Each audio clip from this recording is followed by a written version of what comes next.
MIBAC e Demanio hanno bocciato il progetto di riqualificazione dell'ex caserma Pepe e dell'ex monastero di San Nicolò al Lido, un progetto che, secondo quanto appurato dall'accesso agli atti del consigliere comunale Marco Gasparinetti, andava verso la creazione di un nuovo albergo e di un'area ristorazione.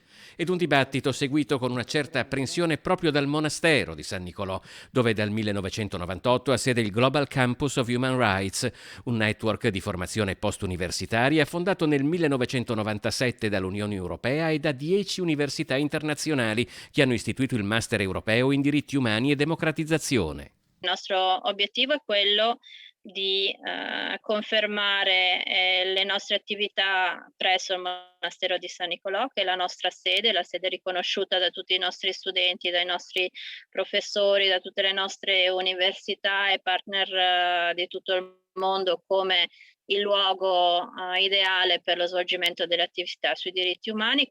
Ed è importante quindi che sia emerso il fatto che appunto il destino della caserma Pepe e il destino delle nostre attività abbiano 2 percorsi separati. Proseguire in questo senso. Il Global Campus of Human Rights ha impiegato circa €500.000 in lavori di manutenzione del monastero di San Nicolò. Oltre al prestigio dell'istituzione, la presenza del campus a Venezia porta anche un forte ritorno economico per la città. Si parla di all'incirca 500.000 € annualmente che sono portati dagli studenti durante la loro presenza.